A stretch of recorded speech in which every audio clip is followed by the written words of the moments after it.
Hi there, this is Pride Weekly. We'll start with Monday. Feels like Florida's looked at the decimation of transgender rights in the likes of Russia and Hungary and got a bit jealous. A lawmaker in the US states put forward plans for one of the most anti-trans pieces of legislation ever. The What is a Woman Act would effectively erase transgender identities. The bill also aims to end all legal recognition of trans people by redefining the term sex, tying it to birth gender. This is the work of Dean Black, who's a Republican, black being the same colour as his non-existent heart. He gives the Action News Jax channel an absolutely watertight explanation. Think of locker rooms. There are all sorts of sports. There are all sorts of things where the sex matters, and it should matter. And people, and again, a small group of people who are radical ideologues should not be able to blur those lines. Also, and just for good measure, driving licences wouldn't be issued without birth gender being confirmed. Means there'd be a record of drivers who've transitioned, which could then be used to enforce other anti-trans laws.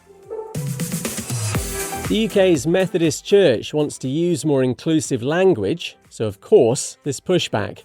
A new guide's encouraging ministers to avoid gendered terms like husband and wife and go gender neutral instead.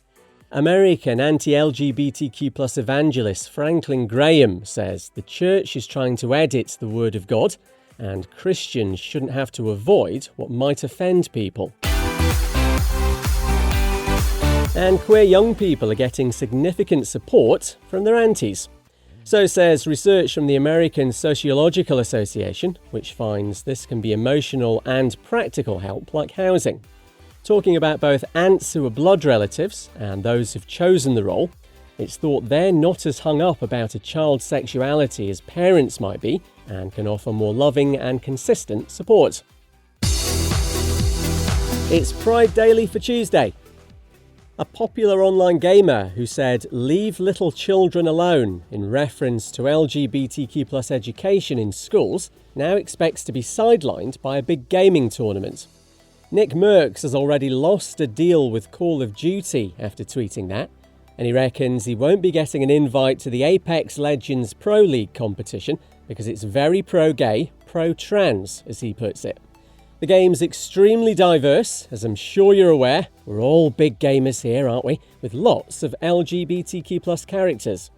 There was a big old backlash to his tweet. He denies he's anti-gay. If you think that I hate you because you're a certain way, you just couldn't be any more wrong. I just don't think it's any place for a teacher or a school. I don't think it's the place to speak about things like that. I'm not apologizing about the tweet because I don't feel like it's wrong. I'm going to stand by what I said. I'm not going to delete the tweet. I just want to make sure everybody understands exactly the point I was trying to make. The Pope's used a speech to reaffirm the Vatican's condemnation of gender theory. This is what suggests gender's more complex and fluid than just binary categories of male and female. The 87-year-old says it represents a dangerous ideological colonisation, quite a mouthful, that blurs the differences between men and women.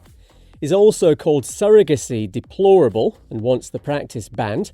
It's how many LGBTQ+ people start a family. And he's said it before, and he's saying it again. The openly gay actor Andrew Scott wants rid of the phrase openly gay. The star of Fleabag and All of Us Strangers reckons it's only ever used by the media, and you wouldn't call someone openly Irish or openly left-handed. He thinks it's a bit too close to saying shamelessly gay, and now's the time to park it. It's Pride Daily for Wednesday. 8 months after Amnesty International found LGBTQ+ people are being persecuted in one of Kenya's biggest refugee camps, a lesbian there tells Pride Daily it's still happening. There are hundreds of queer people at the Kakuma camp in the northwest of the country, which is home to more than 200,000 refugees and asylum seekers. A joint report last year from Amnesty and the National Gay and Lesbian Human Rights Commission found LGBTQ+ hate crimes, including rape, are routine there. Fiona, which isn't their real name, they arrived at the camp in 2021 from Uganda, which has some of the world's harshest anti-queer laws. Things aren't much better in Kenya, though, or elsewhere in Africa. Fiona tells us about the sexual violence at Kakuma and its consequences. With the women, we are raped by the community. You go to police to report, and at the end of it all, the police itself also will ask for sex in return of your report. So we are getting unwanted pregnancy because of rape case that we undergo through. And of course, victims are also being exposed to HIV. More than 2/3 of people living with the virus worldwide are in Africa. Fiona says queer people at the Kakuma camp are desperate and living in fear because of who they are. Yesterday, we talked about the use of the term openly gay, and would you believe it, we're at it again. It's because France now has its first openly gay Prime Minister. Gabriel Attal's in a civil partnership with the MEP Stéphane Séjourné. They've got a home together in Paris. The 34-year-old was outed back in 2018 by an enemy. He's also the youngest PM in modern French history. And plans for a ban on conversion therapy in Scotland have been published. There's now a public consultation. This is the practice of trying to change or suppress a person's sexuality or gender identity. The Christian Institute's threatening to get legal if there's a ban, claiming it'll limit freedom of speech. You can try converting me if you want, but I hope you're not in a hurry. It's Pride Daily for Thursday. An online fundraiser set up after a gay man was shot dead in the US has now raised nearly 5 times its original target. Jacob A. Carter was attacked in New Orleans a week ago and left to die in the street. Happened in front of the 32-year-old's husband, Daniel Blagovich. The pair were on holiday together. They set up the Howdy Bagel shop in Washington after losing their jobs during the pandemic, and memorials growing outside the business. Amber Bova works there. She tells Fox 13 Seattle it's a very inclusive environment. Every walk of life is loved here. Everyone is cared about here. You walk into here and you're part of a family. We want to open up again. We want to continue his legacy. We don't want this to go with him. We want to keep going. So it's going to be hard whenever we do it, but we're going to do it for him. The money from the GoFundMe page will cover the bagel shop's business costs while it's shut. Mexico's president saying sorry after calling a transgender lawmaker a man dressed as a woman. It follows lots of online pushback to the comments by Andrés Manuel López Obrador about Salma Luevano. The president says he believes in freedom and is respectful. She's calling the apology very important and says agenda's not up for discussion. And when you know a man's vegan or vegetarian, do you see him as less masculine or maybe even gay? Some research in Poland finds a significant amount of people think men on a plant-based diet are lacking in masculinity. They were labelled homosexual and physically weak by the survey's male respondents. And this beauty of a phrase also came up: vegan today, gay tomorrow. It's Pride Daily for Friday. More cities than ever before want to host the Gay Games. They've been running since 1982 to promote equality in sport and were originally known as the Gay Olympics.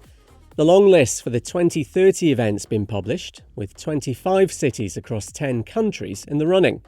Hopefuls include Adelaide, Cape Town, Liverpool, Taipei and Vancouver. Bidders now get 2 years to thrash out their proposals, with info on which sports would be involved and how they pay for the games. The event's founder was gay former athlete Tom Waddell. The formula for success was visibility and identity, and both were right there on the field. We were visible and we were identified. And what did people see? Healthy people out there doing something that everyone could understand, compete and have fun. Success. That's what the first Gay Games were all about.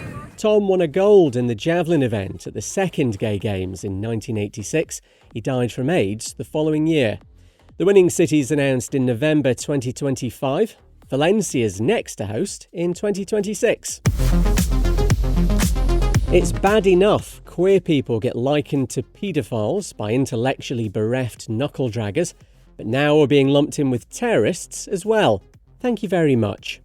A council in the US has voted to ban pride flags from all town buildings. And wait till you hear the logic from the acting attorney of Enfield in Connecticut.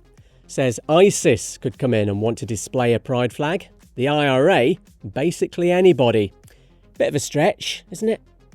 Control of the council has just been taken by the Republican Party, and they've done this on day one of coming into office. And on a scale of 1 to 10, with 10 being very, how utterly pathetic is someone who paints over a rainbow path celebrating diversity? This is what's happened in Somerset in the UK. It's been a rainbow walkway since 2021. The local council in Taunton's working to clean off the white paint used to vandalise it as soon as possible. Reports police are looking for an absolute closet case have been made up by me. They probably should be, though. I'm Kev McGrath. See you Monday.